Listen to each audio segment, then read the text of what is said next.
नमस्कार। कभी सोचा है कि हजारों साल पुरानी लिखी हुई किताबें आज भी इतनी रेलेवेंट क्यों हैं? आज हम सिर्फ कुछ पुरानी किताबों की बात नहीं करने वाले।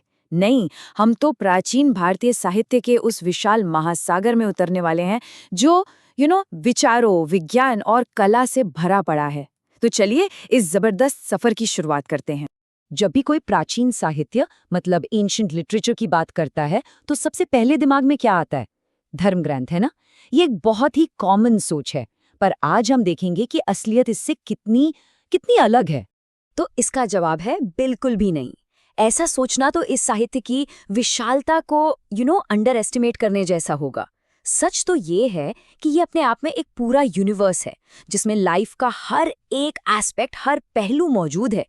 तो चलिए इस यूनिवर्स की एक एक परत को खोलकर देखते हैं कि अंदर कौन कौन से खजाने छिपे हैं।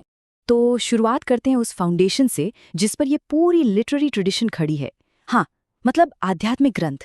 अब देखिए, ये इसका अकेला हिस्सा नहीं है, बिल्कुल नहीं।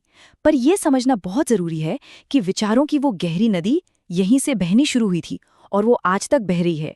और इस नींव के सेंटर में है 4 वेद। अब देखिए, ऋग्वेद में क्या है? देवताओं के लिए गाए गए ब्यूटीफुल हिम्स जो उस दौर के लोगों की आस्था दिखाते हैं। फिर आता है सामवेद जो इन्हीं भजनों को सुर में पिरोता है। सोचिए, ये दुनिया की सबसे पुरानी म्यूजिक ट्रेडिशंस में से एक है। यजुर्वेद को आप एक तरह की गाइड बुक समझ सकते हैं जिसमें यज्ञ और रिचुअल्स के तरीके बताए गए हैं। और हाँ, अथर्ववेद, ये तो बहुत ही फैसिनेटिंग है।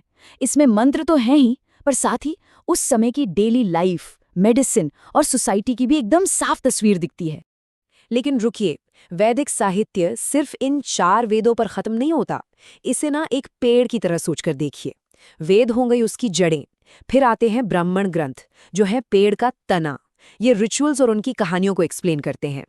आरण्यक है शाखाएं, जिन्हें फॉरेस्ट टेक्स्ट भी कहते हैं, मतलब जंगल में रहकर किया जाने वाला गहरा चिंतन। और आखिर में आते हैं उपनिषद जो हैं इस पेड़ के फल, मतलब इस पूरी ट्रेडिशन का फिलोसॉफिकल पीक। अब उपनिषदों के बारे में एक बात बहुत इंटरेस्टिंग है, पता है क्या? ये कोई हुक्म नहीं देते, बल्कि सवाल पूछते हैं। ये असल में गुरु और शिष्य के बीच की डीप कॉन्वर्सेशंस हैं, जहां लाइफ के सबसे बड़े सवाल उठाए जाते हैं। और मजे की बात यह है कि ये वही सवाल हैं जो हम आज भी खुद से पूछते हैं। मैं कौन हूँ, ये यूनिवर्स क्या है, और लाइफ का असली पर्पस क्या है। अच्छा, इसी दौर में भारत में और भी फिलोसॉफिकल स्ट्रीम्स तेजी से पनप रही थीं। जरा बौद्ध साहित्य पर नजर डालिए। इसमें है त्रिपिटक, जिसका मतलब है 3 टोकरियां। ये बौद्ध धर्म का फाउंडेशन है। फिर है जातक कथाएं, ये बुद्ध के पिछले जन्मों की बड़ी मजेदार कहानियां जिनसे मोरालिटी की सीख मिलती है। और मिलिंद पन्हो जैसे ग्रंथ भी हैं जिसमें एक राजा और एक बौद्ध संत के बीच क्वेश्चंस आंसर्स के जरिए बौद्ध फिलॉसफी को बहुत ही खूबसूरती से समझाया गया है। और ठीक इसी तरह जैन साहित्य का कोर है आगम ग्रंथ। इनमें भगवान महावीर की टीचिंग्स हैं जो नॉन वायलेंस और सेल्फ कंट्रोल पर जोर देती हैं। तो अब आप देख रहे हैं कि भारत की जो स्पिरिचुअल फाउंडेशन है वो किसी एक सोच पर नहीं टिकी, बल्कि वेद, बौद्ध धर्म, जैन धर्म, इन जैसी कई अलग अलग और गहरी फिलॉसफिकल ट्रेडिशन से मिलकर बनी है। तो चलिए अब इस आध्यात्मिक फिलॉसफी की गहराइयों से बाहर निकलते हैं और उन अमर कहानियों की दुनिया में चलते हैं जिन्होंने हजारों सालों से हमारी कल्चर और सोसाइटी को एक धागे में पिरोया है। और यहाँ हमारे सामने है भारतीय संस्कृति के 2 सबसे बड़े पिलर्स, रामायण और महाभारत। एक तरफ है वाल्मीकि की रामायण जो धर्म और आइडियल्स की कहानी है, एक आदर्श राजा, एक आदर्श पत्नी और एक आदर्श भाई की कहानी। तो दूसरी तरफ है वेद व्यास की महाभारत जो धर्म और कॉन्फ्लिक्ट की एक बहुत कॉम्प्लेक्स कहानी है। ये हमें लाइफ की रियलिटीज और मॉरल डिलेमास का आईना दिखाती है। और हाँ, इसी महाभारत का एक बेशकीमती हिस्सा है श्रीमद् भगवद गीता, जो आज भी पूरी दुनिया में लोगों को इंस्पायर करती है। तो हमने अब तक देखा कि इस लिटरेचर में फिलॉसफी भी है और कहानियां भी हैं। पर सवाल ये है कि क्या ये सब सिर्फ इमेजिनेशन था, सिर्फ कल्पना की बातें? नहीं, बिल्कुल नहीं। ये असल में लाइफ के प्रैक्टिकल एस्पेक्ट्स, मतलब सोसाइटी, गवर्नेंस और साइंस को चलाने के लिए एक तरह की गाइड बुक भी थी। जैसे धर्मशास्त्र को ही ले लीजिए, इन्हें हम उस समय की लॉ बुक्स कह सकते हैं। मनुस्मृति और याज्ञवल्क्य स्मृति जैसे ग्रंथ ये सोशल और मॉरल कोड्स तय करते थे। इनसे पता चलता है कि उस समय सोसाइटी कैसे चलती थी। एक इंसान से, एक परिवार से और एक राजा से क्या-क्या उम्मीदें रखी जाती थी। और जब बात फिलॉसफी की आती है तो इसे षड दर्शन मतलब 6 सिस्टम्स में ऑर्गेनाइज किया गया था। और ये सिर्फ किताबी बातें नहीं थी, नहीं, ये 6 स्कूल जैसे न्याय जो लॉजिक पे फोकस करता था, या योग जो माइंड और बॉडी को जोड़ने पर, ये सब रियलिटी को समझने और सच को खोजने के अलग अलग प्रैक्टिकल रास्ते थे। और अब बात करते हैं साइंस की, और यहाँ तो ये देखकर हैरानी होती है कि उस दौर में साइंस कितना एडवांस्ड था।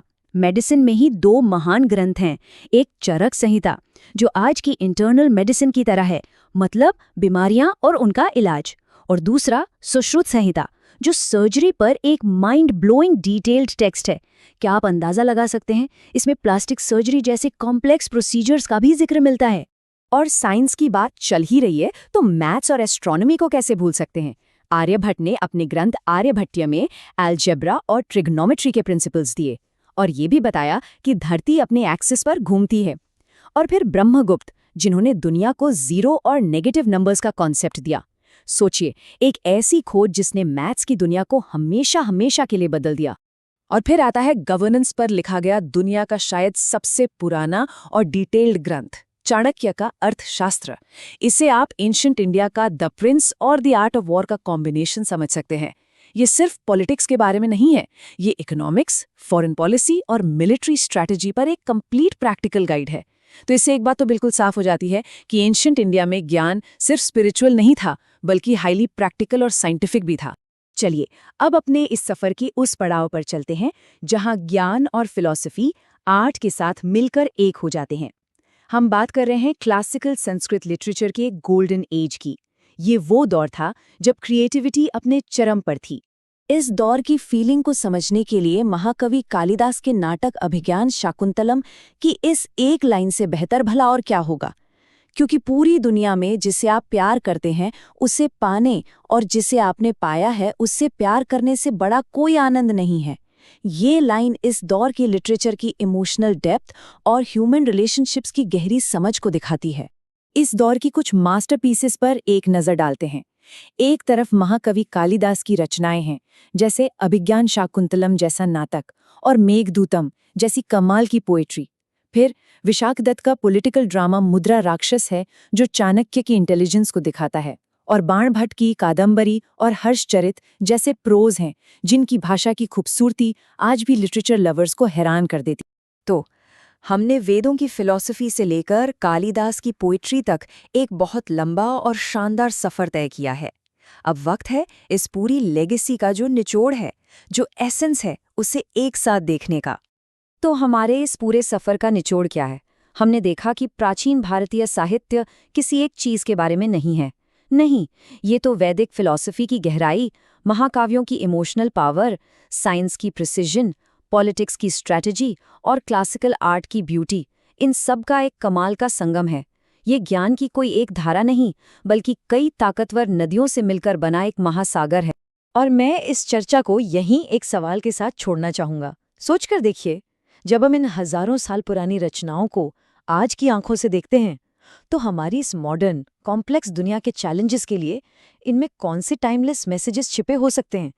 शायद जो जवाब मिले वो हमें हैरान कर दें।